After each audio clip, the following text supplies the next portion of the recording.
Türkmen aktivisti Rozgeldi Çüliyev Hinithe Moskwanyň Şeremetyevo aeroportunyň transit bölüminde galýandygyny, penşenbe güni onu ağzyndan 2 gezek Türkiýe uğratmakçy bolandyklaryny aýtdy. Aeroportun özünden Azatlyk radiosu bilen geçiren söhbetdeşliginde ol türkmen howpsuzlyk gulluklarının maşgal agzalaryny edýän basyşlaryny güýçlendirendiklerini hem belledi. Men şu wagt Moskwanyň Şeremetyevo aeroportunyň D blogyna oturýarym şu wagt.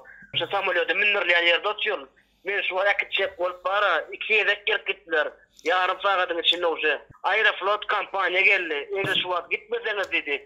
Size dedi zastawy dedi güýç bilen ugradarlar dedi. Ýatlatsak internetdäki tanqidi çağırışlar sebäpli Türkmen häkimetleri tarapyndan internet terrorçylygynda aýplanan Türkmenistanyň student Çüliyev 2 martda Istanbuldan Moskwa baryndan soňra Şeremetyevo aeroportunda saklanypdy. Geçen dekabrda adam hukuklaryny goraýjy memorial hemde Türkmen Helsinki fondu guramalary bilelikde beýanat ýaradyp Russiýanyň Garaçay Çerkez Uniwersitetinde bilim alan 26 ýaşly student Rozgeldi Çüliyewiň YouTube ulgamynda Türkmen hökümetine gönükdirilen bir näçe tanqidi çykyşyndan soňra Türkmen häkimetleri tarapyndan internet terrorçylygynda aýplanýandygyny we izarlanýandygyny habar beripdi. Çöliyev haýwatlara garamazdan protest hereketiniň gatnaşyjylary bilen aratnaş gurmak üçin 2020-nji ýylyň 18-nji sentýabrynda Türkiýe bardy. 2 martda Moskwa gelen wadyna borsa saklandy. 4-nji martda Azatlyk radiosu bilen söhbetdeşliginde Çöliyev özü üçin ýürüt aklawçynyň tutulandygyny ma'lum etdi. O şu işe oturuyor şu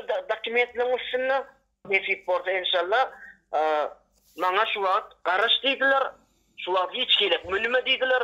Münirjek bolsa. Ol öten aksym häzir Garaçay Çerkez şäherindäki umumy ýaşaýyş jaýynda 9 aýlyk ogly bilen ýaşaýan ýarasyz aýalynyň hem yerli polisiýa bölümine çağırlandygyny, ondan özü barada maglumat almakçy bolýandyklaryny aýtdy. Polisiýa edarasy çağırypdyrlar. Şu men barada maglumat aljak bolýarlar. Rozgeldi Çüliyev Türkmenistandaky maşgal agzalaryny hem basyşyň güýçlendirilendigi, howpsuzlyk güýçleriniň onuň ene atasyny Aşgabatyň Arçybil etrawynyň yerli polisiýa edarasyna çağırandyklaryny aýtdy.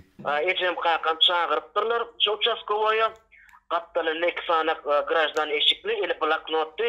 Olar özüni tanıtmanlar, hiç gelek ad familiýa aýtmanlar. Olar oğlum şu var.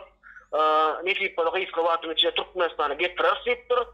Ondan soň diýipdir oğluňy da görmersiňiz diýipdir. Şoň üçin eger diýipdir oğluňy görmek isleýän bolsaňyz diýipdir. Şu wagt oğluňy hiç video çykmasyn. Çyhamyny o samolýotda minsin gaýtsyň diýipdir. Howpsuzlyk işgärleri studentiň ene atasyna ony Türkmenistana getirmeň öz ýollarynyň bardygyny aýdyp hem haýwadatypdyrlar. Mundan başga da çarşembe güni Çüliýewiň doganyny ýysynden çykmaga mejbur edipdirler. Dün saat 2-de radioçylaryň bilen arza ýaza çyk diýipdir, bolmasa ýöne çykarar. Çüliýewiň sözlerine görä, Türkmen howpsuzlyk gullukları egerde ol video arkaly öz ýagdaýyny beýan etse, onda onuň beýleki maşgal agzalaryny hem basyş etmek bilen haýwadatypdyrlar. Jigin gelse hemme zat gowalar, jigin gelmese sen başlangyjy diýip bir beýlekle bizi dowam edip gelmese çykarar diýipdir. Daşary ýurtlarda türkmen aktivistleri işçiňleşýän mahaly Çüliýew YouTube ulgamynda türkmen prezidentini, hökümetini we emeldarlaryny tanqidleýän video ýüzlenmelerini çap edipdi.